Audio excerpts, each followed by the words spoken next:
So when you learn to sew, you think that sewing is the only skill that you will be learning how to do, the different skills involved in sewing.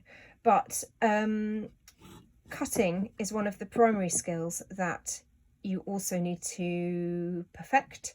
And we think because we can use a pair of scissors, we know how to cut, but actually cutting fabric is a skill in its own right. So I just wanted to quickly talk you through that and show you how I cut. Essentially, when you're cutting, you have your scissors, and you might have scissors of varying sizes. I've got two sizes of scissors here. They're both Viscars. I tend to just use these. They're easy to sharpen and they are a nice weight. I do have a heavier pair of dressmaking shears, but on the whole, a straightforward pair of Viscars really is fine. So you've got your scissors, you've got three elements. You have your scissors, you have the fabric that you're cutting, and you also have the table. And those three things work in harmony with each other. So I think it's quite tempting when you start cutting fabric to want to lift it up as you cut into it. But actually that's the opposite of what you want to do, because what you want, especially when you're cutting fabric for garments, is to keep the fabric as still and as in place as you possibly can.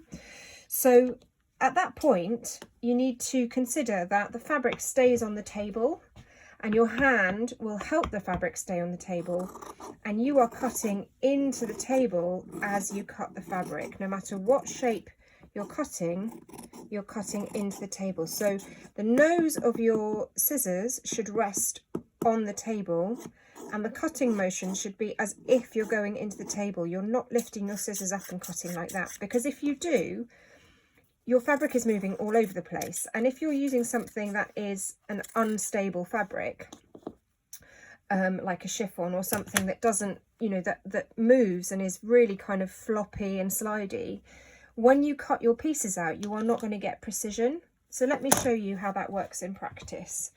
I've got another piece of this fabric here, which I have folded in half, and I'm just going to cut out one of the mask shapes, face covering shapes from a pattern that I've got. So I'll just quickly pin that in place. And this is a useful example because it has a couple of curves as well as the straight lines in it. So this is a small thing, which is great, means you can twist it around to get yourself at the right angle. If you're cutting larger things, then ideally you need a big space, a big table that you can move yourself around rather than moving the fabric, because very often you have to spend ages getting the fabric to lay really nicely before you put your pattern pieces on top of it, especially if you're garment making. With something like this, you can twizzle it around.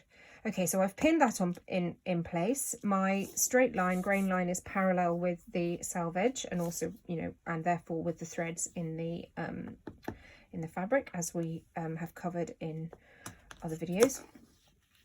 And now I'm going to cut the most easy sections first. So I'm going to go in with this straight line. I'm cutting into the table, using my hand to keep everything steady, and I'm going to go up there. I'm going to twist this around now, and I'm going to do the same thing with this straight line here, again using my hand to keep it steady and cutting into the table like that. That bit can be discarded. So now I've got these two curves, and I'm going to go in with this curve because I've already opened it up here, and I want to keep my hand on the pattern piece to hold it stable.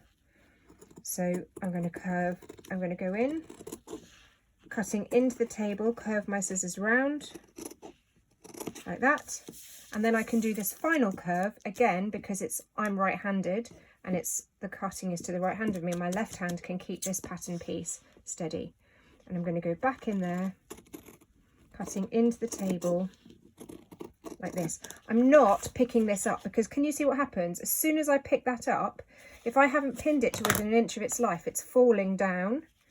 which means that it's going to be very difficult for me to get an accurate precision cut. It's just super floppy. So you need to keep it on the table. You can move it around as much as you want, but keep it on the table. And there we go. And that's a nice, neat cut. So I hope that that has helped you.